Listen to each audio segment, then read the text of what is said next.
SEBI कंपनीतील NISM कॅम्पसमध्ये काम करणाऱ्या रायगड सिक्युरिटी बोर्डाच्या सुरक्षा रक्षकांनी रविवारपासून बेमुदत उपोषणास सुरुवात केली आहे।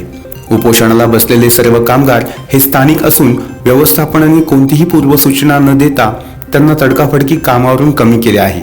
दरम्यान रायगड सिक्युरिटी बोर्डाने सेबीच्या व्यवस्थापनावर खटले दाखल केले असून या सुरक्षा रक्षकांना न्याय मिळावा यासाठी सर्वतोपरी प्रयत्न केले जात असल्याचे बोर्डाचे चेअरमन विजय चौधरी यांनी सांगितले। आम्ही रायगड सुरक्षा रक्षकाच्या वतीने NISM कॅम्पसमध्ये गेले 5 वर्ष नोकरी करत होतो, पण 15/11/2016 रोजी आम्हाला कोणत्याही प्रकारची नोटीस न देता सेकंड शिफ्टला आलेल्या सर्व सुरक्षा रक्षकांना MSF महाराष्ट्र सिक्युरिटी फोर्स यांनी कोणत्याही प्रकारची नोटीस किंवा सूचना न देता सर्व सुरक्षा रक्षकांना नोकरीवरून तडकाफडकी काढून टाकलं। त्या निषेधार्थ आम्ही 4/12/2016 रोजीपासून उपोषणासाठी इथे बसलो आहोत। तर आमची एवढीच मागणी आहे की त्यांनी आम्हाला पूर्ववत कामावर घ्यावे, एवढी आमची मागणी त्यांनी पूर्ण करावी। पनवेल लेबर कोर्टामध्ये त्यांच्या विरोधात याचिका दाखल केलेली आहे। गेली 5 वर्ष आम्ही काम करत आहोत।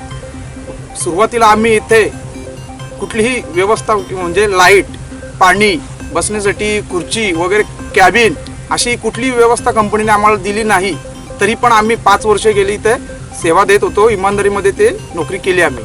आणि सुरुवातीला ह्या प्रोजेक्टसाठी ग्रामस्थांचा विरोध होत होता, त्यावेळेस कंपनीने आमचा वापर करून, स्थानिक म्हणून आमचा वापर करून ग्रामस्थांना सांगले की स्थानिकांनाच नोकऱ्या दिल्या जातील आणि स्थानिकांनाच इथे कामावर घेतले जातील असे सांगितले।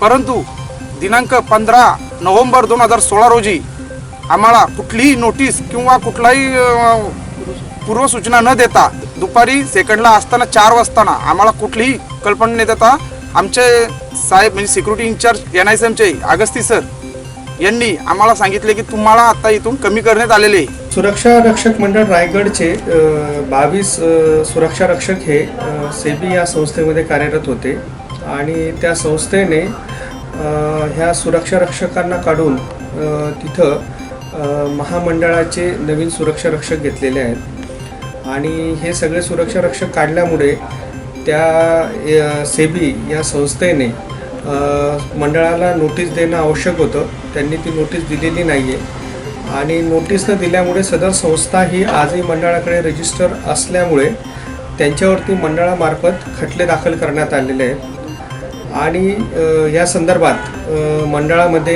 एक बैठक आयोजित केलेली होती। सदर बैठकीस ती संस्था हजर राहिली नाही आणि त्यांना आम्ही तसं पत्राद्वारे पण कळवलं आहे की तुम्ही आमचे जे गार्ड आहेत, सुरक्षा रक्षक आहेत, सुरक्षा रक्षकांना कुठलीही सूचना न देता काढलेलं आहे आणि यावरती तुम्ही कारवाई करून आमच्या सुरक्षा रक्षकांना वापस तुमच्या संस्थेमध्ये घ्यावे असं त्यांना आपण कळविलेलं आहे। आणि व्यवस्थापन उपस्थित राहत नसल्यामुळे त्यांच्यावरती पुढील कारवाई करता येत नाही आहे। तरी मंडळामार्फत कायदेशीररित्या जे काही योग्य पावलं आहेत ते सगळी उचलण्यात येत आहेत आणि मंडळ सर्वतोपरी प्रयत्न करत आहे की या सुरक्षा रक्षकांना न्याय मिळावा।